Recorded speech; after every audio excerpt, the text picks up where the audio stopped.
ഇപ്പോൾ അരുൺ പൂപ്പറമ്പ കണ്ണൂരിൽ നിന്നൊരു കാര്യം അറിയിക്കുന്നു. MDMA-യുമായി 6 പേർ പിടിയിലായി. കണ്ണൂർ ചലോടിലെ ലോഡ്ജിൽ നിന്നാണ് ഇവരെ പിടികൂടിയത്. 27 ഗ്രാം MDMA ആണ്. ഏറ്റവും പ്രധാനപ്പെട്ട കാര്യം, ഈ പിടിയിലായ ആളുകളിൽ ഷുഹൈബ് കേസിലെ കൊലക്കേസിലെ പ്രതി K സഞ്ജയ് ഉണ്ട് എന്നുള്ളതാണ്. ഈ 6 പേരിൽ ഒരാൾ ഈ ഷുഹൈബ് കേസിലെ പ്രതിയാണ്. ഏറ്റവും പ്രധാനപ്പെട്ട കാര്യമാണ്.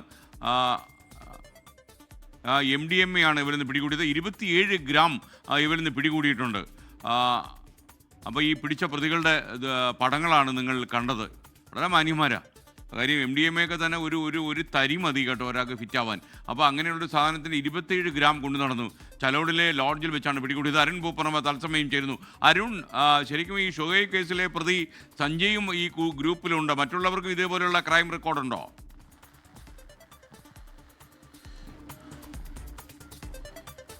SKN പോലീസിന് ഇത് സംബന്ധിച്ച് നേരത്തെ തന്നെ ചില വിവരങ്ങൾ ഉണ്ടായിരുന്നു. ഇവർ ഈ ലോഡ്ജ് കേന്ദ്രീകരിച്ചുകൊണ്ട് ലഹരി മരുന്ന് വിൽപ്പന നടത്തുകയും ഇടപാട് നടത്തുകയും ചെയ്യുന്നുണ്ടെന്ന വിവരം പോലീസിനുണ്ടായിരുന്നു.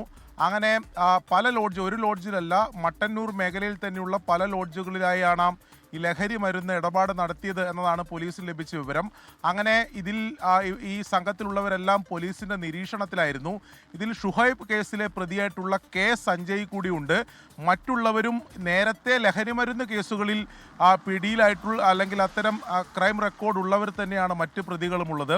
അതായത് പോലീസ് ഇന്നലെ അത്തരത്തിൽ നേരത്തെ തന്നെ ലഭിച്ച വിവരത്തിൻ്റെ അടിസ്ഥാനത്തിൽ ഈ ലഹരി ഇടപാട് ഈ ചാലോടിലെ ഈ ലോഡ്ജിൽ ഗ്രീൻ വ്യൂ എന്ന് പറയുന്ന ലോഡ്ജിൽ നടക്കുന്നുണ്ട് എന്ന വിവരം ലഭിച്ചതിനെ തുടർന്നാണ് ജില്ലാ പോലീസ് മേധാവിയുടെ പ്രത്യേക സംഘവും അതോടൊപ്പം തന്നെ മട്ടന്നൂർ പോലീസും സംയുക്തമായാണ് ഇവരെ പിടികൂടുന്നതിന് വേണ്ടി ഈ ലോഡ്ജിലേക്ക് എത്തിയത്. ആ സമയത്ത് ഇവർ 2 മുറികളിലായിട്ടാണ് ഉണ്ടായതെന്നാണ് നമുക്കിപ്പോൾ ലഭിക്കുന്ന വിവരം. 6 അംഗ സംഘമാണ്. K സഞ്ജയ്, ഷുഹൈബ് കേസിലെ പ്രതി, മറ്റൊരു വനിത ഉൾപ്പെടെ 6 പേരാണ് പിടിയിലായത്. ഇവരിൽ നിന്നും 27 ഗ്രാം MDMA ആണ് പിടികൂടിയത്. ഇവർ ഉപയോഗിക്കുന്നത് മാത്രമല്ല, ഞാൻ സൂചിപ്പിച്ചതുപോലെ ലഹരി മരുന്ന് ബംഗളൂരുവിൽ നിന്ന് എത്തിച്ച് ഈ മട്ടന്നൂർ മേഖലയിൽ ഇടപാട് നടത്തുന്ന സംഘമാണ് എന്നതാണ് പോലീസിന്റെ കണ്ടെത്തൽ. ലോകത്തെവിടെയായാലും ഏത് സമയത്തും 24 വാർത്തകളും ഓഗ്മെന്റഡ് റിയാലിറ്റി പാക്കേജുകളും എക്സ്പ്ലെയിനറുകളും വിശദമായി കാണാൻ ഞങ്ങളുടെ YouTube ചാനൽ നിങ്ങൾക്ക് സബ്സ്ക്രൈബ് ചെയ്യാം.